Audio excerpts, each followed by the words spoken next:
Hello everyone, it's Joel Davis with United Medical Transportation Providers Group and youarethebroker.com, helping you to build a highly effective and highly profitable broker business. So today I want to share with you a conference call that I recently had with a great provider. I actually think he's doing better than he thinks he is.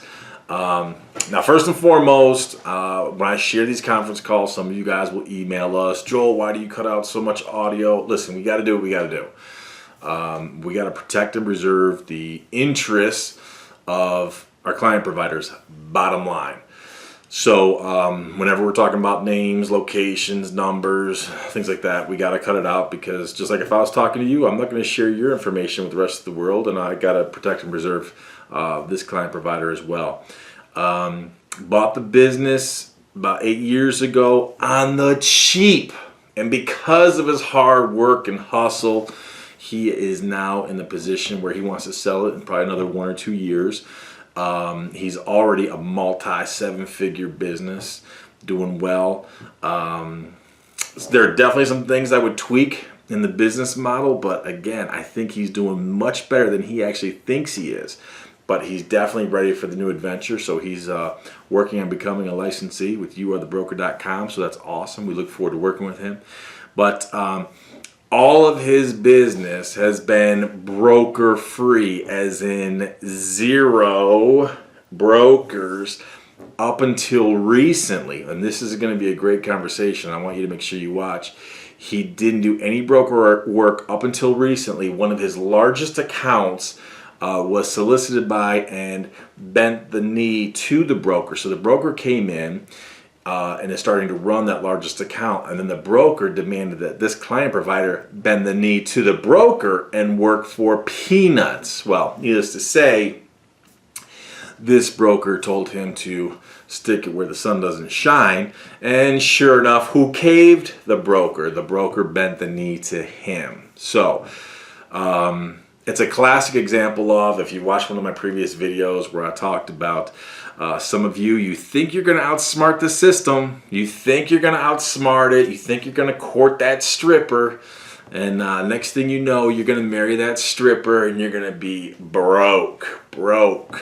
And I know, again, so many of you, oh JD, I know I shouldn't, but I'm gonna short term get my name out there just for a little while. You know, it's like, oh, don't worry, JD, I'm not going to marry the stripper. I'm just going to date the stripper. And then next thing you know, that stripper is your baby mama. And then you start, well, you know, stripping ain't that bad. You know, I understand, but, you know, as long as I'm comfortable with it and she's comfortable with it, it's okay.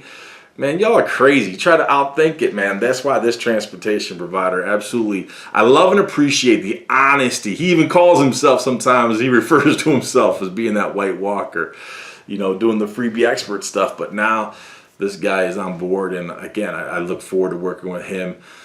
So enjoy this conversation. I could go on and on because there's so many different directions I could take.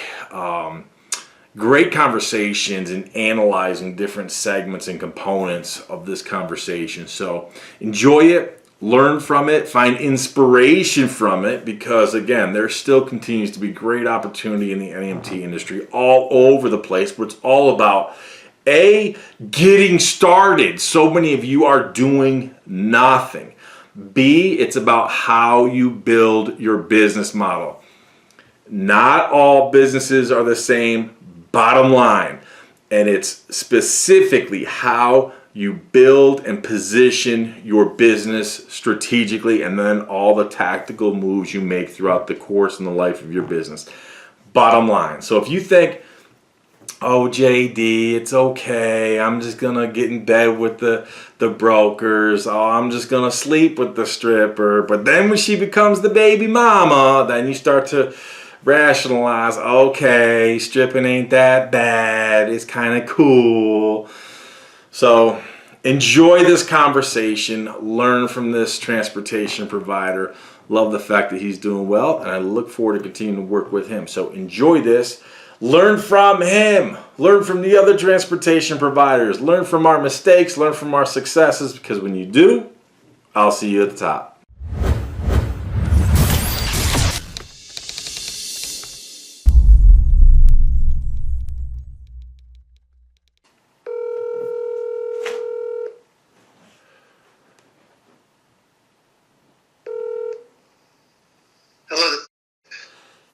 Joel Davis. How you doing? Mr. Davis, how are you, sir? Doing well. How about yourself? Oh, man, big fan. Thank you for calling me. I wanted nothing more than I feel like I know you because I watched enough of your freaking videos, and I just wanted to call and introduce myself. How are you? Awesome. I'm doing really well, man. Thanks so much for watching the videos and learning and everything. I think that's great. You obviously have been corresponding with Amelia. That's awesome. That's what I want to hear. She's doing her job. That's great. Hey, I'm telling you right now, you guys already over-delivered. You told me, I just looked at the front porch. You guys said it was going to be here tomorrow. It's here today, man. You're already a step ahead of the game. That's beautiful. That's what I like to hear. That's what I like to hear. Where are you located? So, I think we're going to be doing more and more business. So not only do I want to get into youarethebroker.com, I own a non-emergency transportation business. So I'm here in... Okay. So not quite the communist state of California, but we do have a dictator here. You do. You do, man. Yeah. Do. So I've got some partners with that. So there's a few more cooks in the kitchen, but I got it on the agenda to go ahead and enroll in that program as well. So we're not I'm coming little by little out of the White Walker stage. I love your honesty, man. I love your honesty. So they went ahead and did this. You Are the Broker, because that's just me, and I think that just from learning about it, it's something I'll excel at. I did want to ask you though. So. Mm-hmm. What's your recommendation with that? So I got the training material, okay? Mm-hmm. Do you recommend just going through it, learning, reading about that, and as soon as you're like, okay, I get the gist of it, then signing up for the next phase, which is I need the app and the one-on-one coaching? Is that what you recommend? Here's what I would do. You could do that. That's the easy answer. Say, yeah, do that. But I would definitely go through and study all the material. You'll see that material that we sent you. Go through it in order, because as you go through it, you're going to see how I build on it, because you'll see how just in the my business changed last year and how we kind of update that. So I don't replace anything. I keep adding to it. And if you go from start to finish in the order that we tell you, you're going to learn where we were, how we grew, and it's going to continue to open up your mind. And you're going to see how... your eyes are going to open up, because you're going to see like, oh my God, there's opportunity there. There's an opportunity there. I could do this. I could do that. And that's where I tell you, you got to be very smart. You got to be very strategic, very tactical in how you deploy this, because the last thing you want to do is get overextended. And like you said, you already have an NEMT business. You got partners. You got multiple cooks in the kitchen. I would rather be in the position where I have to pull back the reins on somebody versus poking and prodding them forward, which is great, because that's the problem, or that's the situation we have with you. You got all this motivation, you have all this enthusiasm, you're ready to roll, that's great, but I want you to be very intentional on how you allocate your time. Otherwise, I've seen too many people, not just in talking specifically about broker or NEMT or home care, I see too many people out there, they just become... like a misguided ship. There's so much opportunity out there, and they start chasing down all these rabbit holes, and all of a sudden they're ineffective, and that's what I don't want you risk doing. So, because the more you watch that material, the more your eyes are going to start to open up, and you're going to see new opportunity, and you'll be driving down the street, and you'll literally see something. You're like, I could do that. I could do this. I could do that. I could do this. I could do that. Totally. No, I can envision that. So the one thing is, I'm probably, Joel, a C+ student at best. Like, if I got a B-, like that thing went up on the refrigerator when I was a kid. So you're saying you're smarter than me then, huh?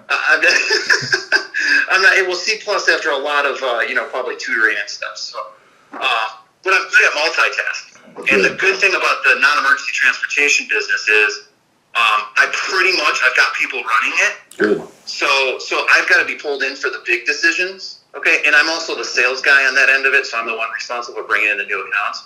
The day-to-day stuff, which bogs you down, I've got people doing that. Mm-hmm. So I really feel I can, allocate a lot of time to this and not be like pulling in 16 different directions. Beautiful. How big is your NEMT business? So, this is why I want to sign you up, because I got a million questions, but I know I'm still white walking on that, so it's pay to play. I'll go ahead and get that down first. But we range, depending on if we turn the insurance on or not, and we had to come down because this COVID hit. Yeah. We range between 30 and 40 vehicles. Okay. So we, got a couple offices. We're 2 sides of the state. So we're doing, there's a lot of mistakes I know that we're making. The reason why I want to sign up with you, and, we went ahead and had again, question. This is the one question I have, and I won't ask you anymore because it's going to be about your hot topic. Okay, your hot topic. So Brokers, huh? The hair is going to stand up on the back of your neck. The broker. Okay, huh? when I say this, yep. So we had a major account. Yeah. Okay, that decided to come in and have one of these brokers. Okay. Now I do not do business with brokers. I'm on your side. They'll treat you like a whore. Totally. Okay, they don't care if you go out of business. They don't care as long as like there's someone that they can go ahead and replace you with. Exactly. Okay? Exactly. So it was one of our larger accounts. This broker came in. You're probably familiar with them. Yep. Okay, so came in, and we were handling of this account probably 95%. Okay, so came in and said, we're now taking it over. Okay, and we need this, and this from you. You know, we need you to make sure that you send us your second child, and we need everyone to hair samples since 1962. And by the way, we're giving you 2 peaches and a plum per run. You know what I mean? Yeah. So you'd be proud of me. My response in not so many words was, okay, so that was like my response to them. Good for you. Good for you, bro. So they came back and said, okay, because I knew that, you know, with the way the transportation industry is right now, they couldn't replace us overnight. We were handling too much volume, okay? So they came back and said, okay, well, fine. What will you do it for? So I gave them some gouge pricing, you know, and said, I'll do it for this, okay? And then they asked me if they can, you know, if I'd come down, and I said, no. And they said, well, we're not going to give you as much volume. And I said, that's fine. I don't care about volume. You know, I want margins per run, so I don't care if you don't give this to me, but if you want us to work for you, this is what it is. So they took it. Okay, so we've got like pay rates in there that are like $50 per pickup, $5 per run. You know, because I didn't care. Good for you, man. So my question to you though is, this is the question I want to, because I'm thinking all this. I'm like, Joel would approve of this. Joel would approve of this. Joel would approve of this. My question though is, although we're making money, I'm not stupid. They're going to keep on searching until they can find someone that does it cheaper for us. Mm-hmm. Should I have just pulled out completely? Because even though I'm doing it for a lot of money, I'm still helping them, and it's like helping the double. So what would you have done? Would you have said, hey, if they're going to pay, let's roll? Or don't help them in any way because it's bad for the industry? I think, dude, look, man, I'm going to sound really bad when I say this. I'm going to sound really bad when I say this. You already know the broker doesn't care about you. And I'm going to sound, and people will say, oh, Joel, you're so unchristian, you're so ungodly, you're supposed to continue to give. Dude, do you really think the industry cares about you?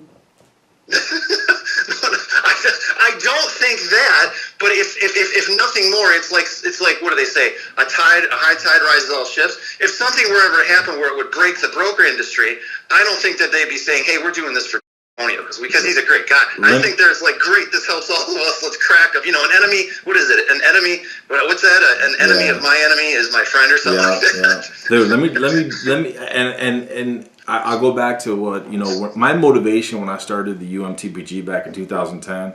I had visions of grandeur that so many providers would come together and we'd be able to unite, go against the brokers, help each other. And even within the industry itself, I mean, I could go from one city to another city in certain states, and I could literally almost try to get these two guys to sit down for lunch together, and I'll even like host, I'll even pay for it, and they don't want to talk because, well, we're in the same industry, so therefore we're competitors. There's no, it's just, it's like herding cats, and it goes back to like in 2012, I always put my feather in the cap for 2012 when we got rid of Logisticare out of Wisconsin. And this is a classic example that'll kind of speak to your situation. Logisticare came in, underbid the contract. They get the contract in Wisconsin. They are just crushing the providers, crushing them, not reimbursing them. It's so, long story short, they ended up limping out of there in the middle of the night, Logisticare. And then because we had, and it was like herding cats. This was probably my biggest challenge of trying to keep people together and unified for the same objective. And total waste of my time, and to a large degree. I say that kind of tongue in cheek. Total waste of my time. So what happens is Logisticare crawls out of there in the middle, under cover of darkness, middle of the night. The state legislatures, they give the contract to MTM. They pay them more money. Everything is, you know, copacetic for a while. Who do you think gets the contract in 2 years? Who? Logisticare. So I go back to this. Do you really think the industry cares about you? Do you think a broker that if you win a big battle against broker, do you think John Doe 30 miles down the road who operates his own AMT, do you really think he cares about your victory? Do Yeah, you he's gonna think take it for half the price. He'll take it for totally, half the price. totally? And I got to be honest with you, man. Again, I'm going to tell you, I was so painfully naive when I started my NEMT business back in 2000. Made a lot of mistakes, grew a lot, made great money, learned a boatload. And then here it is a decade later in 2010 when I'm starting UMTBG. I'm equally as naive. I had visions of grandeur and Mary Poppins and, daisies on the hills and, I'm going to bring people together. Dude, it is a challenge. I mean, we got a lot of members in our program for sure. But it's like, just because you have a victory where you are, do you think, like you said, 30 miles down the road, that provider, he don't care. He'll come in, he'll come in and undercut you if you give him the opportunity. So my point to you is this, man. How old are you? 45. You young buck, man. I just turned 48. Oh, well, hey, listen. When I'm out there jogging, I think I am until I start to pull it into second gear. My hammy starts to tighten. Exactly. Exactly. The mind is strong, the body is weak, man. That's right. But my point is this, bro. I want you ride that pony to the point it don't ride no more, and you squeeze out all the earning potential profitable. And then when the point don't ride no more, put it down and shoot it. Let it be dead. Got it. If all of a sudden, I feel better. If I love exactly what you did. I love you told him to F off. I love the fact that you are still, I would almost say gouging, but you and I both know you're not gouging them. You're getting your value. You're demonstrating value, and you're getting value in return. You're getting an ROI. So that's exactly what I would do. And I had to, and it's tough when I say this for people to relate to it, because when I sold my business, it was it's like that's kind of your baby. You got it for a number of years, this and that. But the older you get, the more you're involved in business, I believe the more you can eradicate emotion out of the business. And the minute that this business, you may love it, you may make great money, but the minute it is no longer viable, it's no longer profitable, it's time to separate. You have to excise that cancer, because at that point in time, it's a liability. It's no longer worth your time or effort. Do you still have an emotional attachment? That's the challenge for you to get over. But it's doable. You got to do it. If the business isn't profitable, I close the door. There's not going to be any clamoring in the street. No, please bring it back. No one's going to care. Right. Do you think going to care? That guy, that gypsy service down the street who's going to come in, who wants to undercut you anyways, he's going to do those runs for garbage. He'll do those for garbage, man, and no one cares. That's why you got to care about you. You got to care about your family. You got to care about your wallet. That's what it is. Yeah. So I'm interested. We'll do that just because I want it. My end goal. You're right, Joel. I hear you. I think I still got some scaling that I can do. Sure. Just because it's collapsed here. A lot of the transportation vendors. So I want to scale it up a little more, okay? Get my multiple looking a little better. I'm going to pedal that, sell it, okay? Go ahead and sell it. How many years you had it for? We have had it for, I think, 8 years. Okay. So, we've grown. But, dude, it is just, it's a constant grind. Here's the thing about this business. The reason why I won't necessarily fall in love with it, you never get anyone call you up and say, hey, how are you? I got to my transportation appointment safely, and you picked me up, and it was a nice, clean vehicle. I'm just calling you to thank you. Yeah. You never get okay. You get this, and your driver was that, and this, and it's just now we're dealing with the labor market, which is a whole nother bull of wax. It's just totally. Your government, your president's paying these people to stay home, so I can't get them to come to work, and it's just brutal. Okay. So I want to just get it, hang in there, okay? Because I think there's some opportunity. Our insurance costs here are just astronomical, which I look at as an advantage, because you can't compete here. These mom and pops that try and pop up, they go right under as soon as they get that first insurance bill. So I want to scale it up a little more, okay, and then go ahead and sell it. We'll list it, which is why I want to then jump into this is why I'm getting primed up for You Are the Broker. So you got you've been in this for 8 years. You got roughly 30 vehicles, right? Yes. And how many of those vehicles are wheelchair accessible versus ambulatory combination? What? So we've been buying so I'm a straight up, this is not, these are going to be things that when I enroll, I'll talk to your team more about, okay? Because you could be like, no, you're wrong. Because I'm dealing with this is what I was telling my partners. I'm like, listen, dude, we are experienced. We've been in this for 8 years. Okay, we deal with 20 clients, but Joel's team deals with like 2,000. It's like 100 times multiple. I mean, he screwed up 10 times over the screw ups that we've had. He knows what not to do. Sure. So, and if I haven't done it, I guarantee I know someone who has done it. So, but what we have found, okay, and I've screwed up enough, not probably as much as you have, because I don't have the scale that you have or the knowledge with different parts of the country. I won't buy a car unless you can pay for cash, and we don't buy new because the new car turns in, it loses its freaking as soon as you drive around the lot, and these people are just brutal on it. Okay? Beautiful. Now, if I buy a that's not wheelchair, I go with because they just last longer. Yeah. Okay, so if it's the are garbage, Total. Okay, as far as mechanics, but that rear load, okay, so they have that rear one, not the side one, okay, they've got that rear one, okay, that does our wheelchair. We built so much profit in our wheelchair, like I kill people on wheelchairs, and I just tell them, if you don't like it, just don't use me. Wheelchairs are just in high demand. No doubt. So we use the rear for the wheelchair, because, Joel, I've gotten myself into trouble over the years. And then they break, and they're $2,000 pop. So we go straight up with that. Just fold it down, wheel them in, get locked, and then if the next continue to go. So yeah, I have to pour money into them because they break? Yeah, but I mean, I got vehicles on the road that they look great, but I mean, these things got 200,000-300,000 miles on them. And it's just cheaper for me. Dude, I love it. How much? So when you're buying a used one, which I love, I'm so glad that you ain't buying new. How much are you paying for? So we were mopping them up because a lot of these companies went out. Yeah. So we were just, as they were liquidating, we'd go in. But we'll spend for the wheelchair vans, okay, so for the wheelchair vans, anywhere from 8 to 10. Dude, that's awesome. That's so awesome. So you got to look for them, though. Those ones aren't no doubt. We just bought one last week. From a broker who went under. Not a broker, a provider that went under. Great shape. I mean, it's because they've got to keep up on all the records, too, so you know it's been maintained. We get it. We got our own mechanics and everything like that, and then plug and play, you know what I mean? So you don't have any direct contracts with any facilities, hospitals, HMOs, anything like that? So all of ours are direct. I don't deal with brokers, with the exception of now this. And so I've done very well. We've got a couple of the insurance plans. The big account I lost was an insurance plan. It was direct.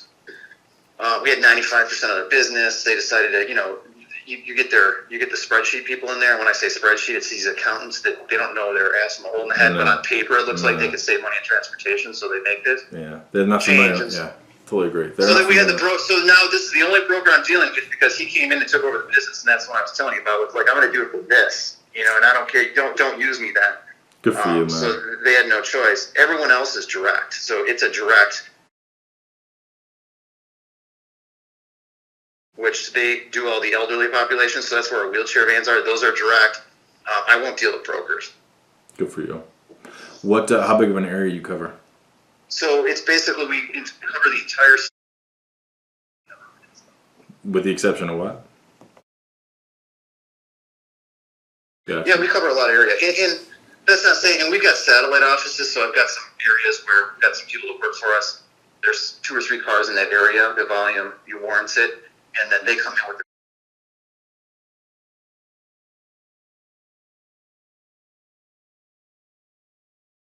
the... Okay. So we service probably 80% of our runs out of there, and then the other 20% of our satellite office. What are you guys doing for revenue? What are you guys bringing in for revenue? So we're about...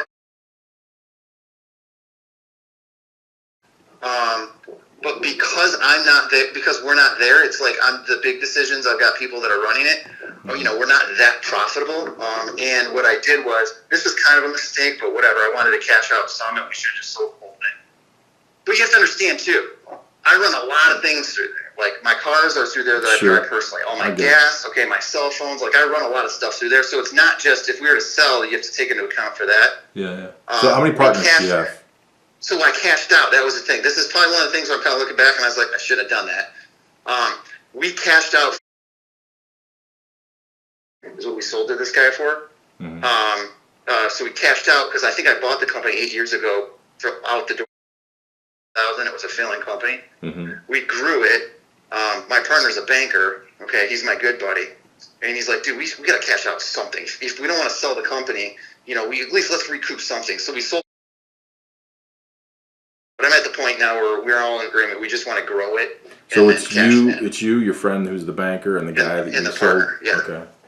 So, and you guys have it third. Third, yeah. Gotcha. So when you do that, there you get to be, this, too many cooks in the kitchen. Yeah. Granted, we got our cash. Takes a little more. I knew with my buddy, too, that, because we have a voting system. So, but sure. As far as growing this thing and then cashing out, we're all in agreement on that. What about, so what would you say your margin is right now? By the time, no, okay, so when I tell you this, so the margin on the $2 million, I'll tell you what the margin is, but what's not included in that margin is we each dollar, not working there, okay, so we don't work there, we each $1,000 a year salary. Good. Okay. All of our company cars are through there, our gas and our cell phones. So we're probably at, my buddy's the banker that will come in. I mean, our profit, when you take into all that, it's probably not that much. I mean, it's probably around is what we probably profit after the dollars in revenue. Mm-hmm. So it's not anything like does not include the does SDE. Not include our salary, right? Our salaries, the cars, the cell phone. So if you include the seller discretionary earning for the three of you, what would you think you're at? I mean, because you're already at 24.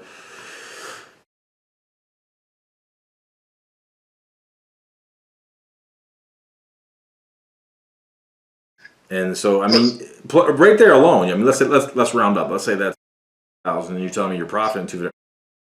You're already at 25% margin. Right. But that's because of. So there's a couple reasons for that. We are rent. Okay, is dirt cheap. The what is? Dirt cheap. What is? I have no. What's that? You said what pay was dirt cheap? Our rent at our office facilities. Yeah. Is dirt cheap, and now I'm at a point where it's month to month, so I don't even have a commitment there. I've got no vehicle cost as far as payments. So that's no so set good, payments. Man. Dude, that is so. That's the best thing you're doing right there, brother. So I've got no vehicle payment. Okay. For the most part, my labor is cheap. I mean, I've had an increase, but we've got all of our drivers, and this is what we had to bring them up to. But prior to this last 6 months, I had all my drivers in the $10 to $11. Yeah. Okay. Scenario, and they get incentivized for a wheelchair. Okay. And all of my clients were direct, so I mean, I could charge. There would be, it's someone will call and say, "Can you go across state lines?" Well, I don't know why I couldn't. I don't know why I wouldn't be afraid to go across state lines. But I'm like, well, I guess $500. They'd be like, okay, because they got no other choice. So I mean, it was that kind of stuff that was going on. So I mean, again, we're doing okay. That's why my buddy didn't want to sell, but we're at that point where I don't own anything. You know what I mean? I'm 10 cancellations away from having a worthless company. So no, I get it. I get it, man. I get it. And bottom line is this: you guys. I mean, look, realistically, you guys that between the profit of just in salary, you guys are plus you guys have things on top of that already coming out of the gate. You're already at 25% margin plus. My target is always minimum. We want to be at 25% margin. We go below that. I start getting a little more concerned. We hit 20%, then we're in the danger zone. So you guys are already in a good position, but like you said, is like. Any variable could change at any point in time, and now you're exposed, and that tide could turn, and we don't want that. Right. And now this guy, having this person, back out the way they did. I mean, this was a major account. It's definitely going to affect over year. I mean, I'm the sales guy, so I'm going out, and we're going to be better off because I'm acquiring several other accounts that'll make up for that one. Mm-hmm. But like I said, once we sign, this is why I want to get into your network. So because I'll send over our our profit loss statements over to you guys, and you guys can look at them and say. You might look at it and say and be like, "What the hell? What are you doing?" Yeah, that'd be no doubt. I would definitely, look into it more. But I got to be honest, just what you told me a little bit, I feel comfortable with it. Not that it's, I mean, we're not setting the world on fire. I could tell you examples of people doing better, but I could give you a million examples of people doing worse. So I'm at least comfortable with what you're doing. We're not struggling to put food on the table, and you're able to you're all drawing the salary, so you're safe. You got SDE on top of that. It benefits your cars and everything associated with that. But you got this guy. How long you want to have that type of arrangement? 2 to 3 years. That's my goal. Yeah. I want out 2 to 3 years, and within that 2 to 3 year span, Joel, I would like my You Are the Broker business to then kick in. And yeah, no doubt. I mean, I would definitely. I mean, obviously, I think that with what you guys are doing, you're the sales guy. I would still continue to try to grow your NEMT business, because if you want to sell in 2 or 3 years, if you want to be sold in 2 years, you got to put that thing on the market a year out plus. Yeah, you're right. Number one, which is rather soon. Number two, and one thing I caution everybody when they're going to sell their business, I caution everybody, you all throughout the sales process, the courting process, you got to be working to grow the business. I see too many people, okay, we're gonna put this for sale sign up now. Now they default to lazyism. Yeah. And now the business goes into disrepair. And when especially if I'm working with someone, we come in and I'm working with a buyer, first thing I ask is, why are you selling the business? What's your motivation? And if I see that the business is in decline, well, depending on how much it declines, I'm going to consider it a distressed business, which means asking price goes down. So you got to put yourself in a position that when you do sell your NEMT business, you are, to the best of your ability, you're selling the business because you're in the driver's seat, you have all the leverage. And when prospective buyers, because you know they're going to come in, they're going to try to lowball you, you got to be able to tell them, F off, dude, I don't need this. I'm selling because I want to sell, because we're in a great situation. We're not selling because we have to sell. Two totally different points of negotiation. 100%. No, I agree with you. But that being said, the last thing is, again, that is a hindrance to me is where we live, and I don't know how it is in the other states of the country, but there's these lawyers here, we call them lawyer. They get on television, and they do this whole thing about, call me, whoever you want to sue, we'll sue, okay? Yeah. And you don't pay until, you don't pay us until we win, okay? Yeah, so, and there's no caps on this in this state. Okay, so there's no caps, okay? So I'm trans specials, and it's brutal. Dude, I'm with you. You can kind of try and litigate by train your people and do all this stuff. Dude, I get it, man. I'm trying to stay out of that. I 1,000,000% understand and can appreciate it. I can give you examples upon examples of situations exactly as you describe, and dude, I totally get it. Totally get it, man. That's why, when you go to You Are the Broker, man, you're gonna find that it is. That's why I want to get out of that shit. Yes, and you had me on that. You're like, listen, it's not regulated. You don't have to deal with it. Dude, you don't. Okay. I mean, what do you want me to tell you? You don't need to take your vehicle in and have someone tell you there's not enough, tread on the tire, even though there is. But you're screwed. You can't do anything about it. You don't have to deal with that. And dude, the thing is with You Are the Broker, bro, is that I mean, like you said, there's no regulation, all that kind of stuff. I personally could go after and diversify in even other ways to do other things, but then again, do I want to go down that rabbit hole of, okay, well, now I at least got to comply with this, or I have to pay this, or I have certain people, there's contracts I could have gone after, but they required me to have employees, and I'm like, dude, I'm making 7 figures, I don't need to, I'm good. As you study the material, you're going to see, dude, there's so many different directions you could take this thing, and you're not going to have that type of drama, the potential drama that you have with your NEMT business with the circumstances that you described. So with the broker, man, study the material. It's definitely going to get your eyes popping, because at that point in time, there is such a difference between the clientele. Don't get me wrong, we get a lot of repeat business with You Are the Broker. Some of the clientele is less than desirable, as are some of the people that you transport with your with your NEMT business. But the difference is this: we're not dealing with human cargo, which means no one's going to come after you and sue you for scratching a table or this and that. I mean, it's just nonsense. It's at that point in time, you would just pay the money to get them to go away. It's no big deal. It just doesn't even compare, bro. It doesn't even compare. And now, look, dude, do I have any regrets that I ever did my NEMT business? Never. I mean, if I didn't do my NEMT business, I would never have, I wouldn't have had the financial foundation that I had to build and grow everything I did. I never would have learned everything I've learned. I wouldn't even be working with people like you. I wouldn't even have my broker business, because I literally got my broker business as a result of someone who I helped start their NEMT business, and he gave me the inspiration when he fell into an opportunity, and then I said, okay, I could do what this guy's doing, build it, grow it, and scale it, do it even better. Boom, I could blow it up. And even then, I start my broker business, and it takes off in different directions that I couldn't even anticipate. So, by all means, I'm not a freaking genius, man. I just figure it out, and that's the whole goal, man. It's part of the hustle.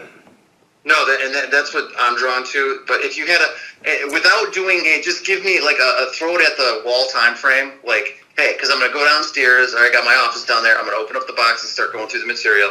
If you had to throw, a dart at the board and said, Dave, you're probably going to need this much time. Take this much time, go through the material, and at that point, call us for the, then we'll start with the one-on-one coaching, and the, Good question. because you can't get into this without the app and all that information. So give me a time. Now, what I would before you even do that though, like I would study all the material, and then I would do some recon within your area. I mean, by all means, if you're ready, as soon as you study the material, JD, I'm ready to go. I want to move forward. I want to hook me with one of your RDs.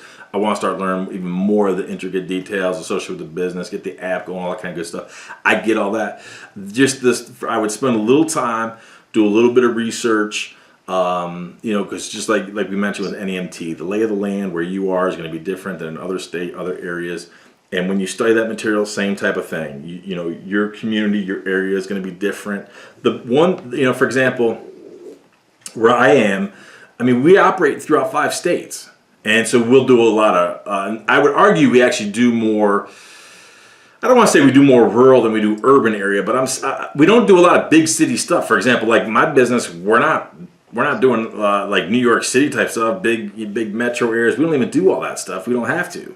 I would tell you this too, as you study the material, it's one of those things you want to play with your numbers. I'm able to pay my guys a lot of money because I want, at this point in time, I want low turnover. I want my guys happy as, pigs and crap. And I want, I just don't want the headaches or heartache of being nickel and dime by anybody. But I would tell you that realistically, starting out, you probably don't want to pay your guys as much as I do right now, only because you want to keep as much money in your system as possible, but you still want to make sure they're well compensated, they feel good. The other benefit too is that when the more work they do, the more tips they get. My guys make a boatload of cash in tips. People pay them. I'll just dude, thanks for what you do and stuff. Big time. And you'll never get this with NEMT. You'll never get this. Yeah. And so I'll take it from you. I'm telling you, bro. Here's the thing.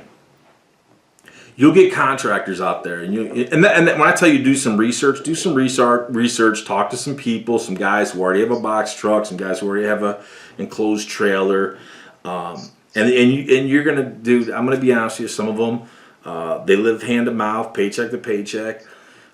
Their problem is this. Just like you are good with sales and you're out there and you're meeting with people and you travel throughout the state, and you're a hustler, those guys are labor and they're good and they're great. And God loves them just like they love you and me. But the difference is they don't have the same skill set as you. Whereas I can put deals together, you can put deals together. A lot of these guys, they can't. They'll tell you they can, but they can't. And once you start to put enough food in front of them regularly, consistently, they're still going to tell people, I own my own business. I own my own business. And I don't care. Say that. Tell everyone you own your own business. As long as you're always giving out my business cards for my company, that's all I care about. Right. And don't ever, and I've had this, you're going to have this once in a while. You're going to have a guy who's going to try to backdoor you. Here's the difference. When a guy backdoors you, all you got to do is turn off the spigot. You no longer give him work orders. Whereas, let's say you have a problem child, an employee who's in a problem in your NEMT business, well, then you got to make sure you always cover your butt because you got to make sure you walk that line with the Department of Labor.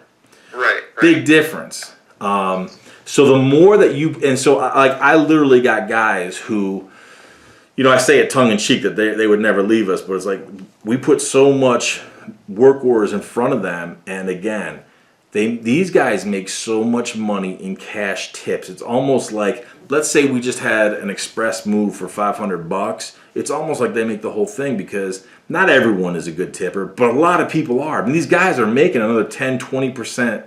I would lean more towards 20%. I have no way to confirm it, but I would argue these guys are probably making 15, 20% tips, which is huge for these guys. Yeah, cash. Oh, yeah. Huge for these guys. But it's funny you say that, though, Joel. So I know, so pay these guys so you keep them loyal, keep them happy because you can use them. Mm-hmm. But you on the NET side, and I'm a disciple, so I'm following your rules. Keep your labor low. And I know you were scolding that one cat because he went off and you needed somebody who was paying him $15 an hour. But it's the same thing, man. These people, when I get them, now I'm up to 12, okay, and you pour all these resources into them. You got to get drug tested. You got to get drug tested. You can't have anything on your background. You have to serve the internship with one living president. You got shit, okay? And oh, by the way, we're only paying you $12. Man, these people, I mean, it's a lot of churning and burn with these guys. Doubt. And I get it. It's just brutal. I get it. The good news is this: you ain't gonna have that problem with your other broker because you're not doing that. I mean, you don't have to do these background checks, and you just don't have that. I'm just being honest with you, man. I get it. The reason why I was busting that guy's balls about he was paying 15 for NEMT drivers is because his going rate was more like you, where you were paying 10 and 11. That's his going rate for his market.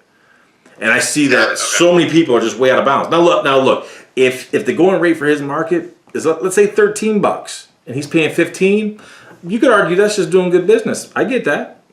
Because, John Doe, rather than working for ABC company for $13, he's going to go work for your company for 15. I understand that. So you could argue you got more cream in the crop. But there's a big difference between being $10 and $11 to 15 an hour. Big difference. Right. I agree. Especially off the bat. I mean, you hire somebody who's 15, you're going to have all your veterans being like, exactly. Dude, he was starting at 15 and he was bumping him up to 17. And your market, realistically, let's get crazy and say his market sustains $12 an hour. You're starting him at 15 and taking him to 17. That's flipping insane. Right. And so again, let's translate that to you are the broker. With the NEMT, if you're paying someone $15 an hour, which eventually, minimum wage will be $15 an hour one day. But you and I both know it ain't just the $15 because you're paying the FICA, the matching tax, unemployment, the workers' comp. The good thing with you are the broker, there's none of that. All money flows through you, and you're not paying any of that. Everybody is 1099, 100%. I love it. Well, I got my homework here, so I'm going to crack open into it. Probably open up I might not. I probably won't wait till Friday until I crack open my beer and do some dual studying while I have a beer. But I'm going to crack open tonight and start rolling into it. With that? What kind of beer are you drinking? Well, it's all into that micro brew stuff. So unless you have some designer beer in your hand, I'll drink that. The kind of beer I drink is whatever you're serving. If you want to know the truth, whatever you got, I'll drink it. But other than that, I'm a straight up Miller Bud Light guy. Either one of those is usually what I'll drink. But if I like the micro stuff too, I'm not really a beer snob. I'll do whatever. Yeah, there's a lot of that micro stuff here. I'm in the People's Republic in New York. In upstate New York, they got a lot of those micro breweries now. So. Oh yeah, I mean, you got to watch out, man, because you can't go at the same stride with those micro brews as you can with the Bud Light. Before you know it, you're like, oh, I got to hit. I'm going to bed. I hear you, man. Well, listen, man, that's a great conversation, man. I'm glad you're a sharp one, man. That's good. You're doing some good stuff. You got some great opportunities, some great potential ahead of you. So. I'm looking forward to doing business. So let me get into this homework, and then we'll contact your NEMT, team for the that side of the business too. Get them both going. I'm just going to do the broker myself, but we'll get the team with the others, and then looking forward to a partnership. The broker is it's like, people always say, what's the hardest part? This is for any business. The hardest part is always getting the first employee, getting the first customer. Same thing with the broker. You get one or two good contractors, and you start to build that momentum, and you can start to keep them busier and busier. Man, this thing starts to take on a life of its own. So I'm excited, and I'm more. That's my style. Like getting the network, getting the clients, getting the the network is key. Together. Network is key. So that's kind of my. Because you'll see. I'm not good at a lot of things, but I can hold my own when it comes to that. Yeah, you'll get a lot of repeat business. I tell people that the thing about with you are the broker, because there's no regulation, the sky's the limit in terms of you could be creative. I mean, some of the stuff we do with even like apartment complexes of just literally like having agreements. You refer us for all the move jobs coming in and out of here, and we give you a 10% kickback. I mean, it's not like we even have a written agreement, but you get these apartment complexes that have, tens and hundreds of units. It's like, dude, for someone to ever say they can't make money, I mean, they need to be absolutely bitch slapped. I don't understand how that's possible. I was confused though. Hear me out. And again, you're dealing with me, who I'm not the sharpest tool in the shed. Okay, until I started reaching out to your team, what I originally thought was, and now granted, I didn't do any research. Okay, so that's on me. I originally thought, okay, the youarethebroker.com end of the business was because I've always you seem to pump out more non-emergency transportation material than you do You Are the Broker material. It's as far as what I can see anyway. I thought that the You Are the Broker was a tutorial how you can become the broker in your state, like a logistic carrier or something like that. That's what I originally thought. And then and so I was dealing with you as two different departments. You have Amelia, and who's the other one on the MET? She's nice too. That will respond. Dawn. Who was it? Dawn. Yeah. So Dawn's like, wait, because I was talking with her about both. She's like, let me kind of set you straight there, grasshopper. One's on one side, one's on the other. I suggest do some research, find out which one you like. So then I started doing the research on the broker. Okay, and I already had the request out to my partners about dealing with the NET, and I'm like, well, this is great. I can do the broker on my own. So I'll get that rolling, and then while I wait for these guys to get back into town, and we'll, enter an agreement with you on the non-emergency transportation side of things. But I thought that's what it was. I didn't know this was a completely separate entity. No, we knew going in that because everyone kind of looks at me as that NEMT guru, by having the word broker associated with it was going to confuse a lot of people. But there was two things that we had to weigh. Number one, legitimately, you're a broker, and so we thought about, okay, we got to find a way to go against this word broker, but we couldn't go away from it because ultimately you are a broker. Because if you structure your business properly, you are just literally making the deals happen, cultivating the work, and letting someone else do the labor. All money flows through you. You disperse it accordingly. You skim the top. I say skim jokingly, but I mean, you legitimately are. You make your percentage. I mean, you are a broker. So ultimately, we said, okay, you know what? It is what it is. Let's accept it. Let's go with that.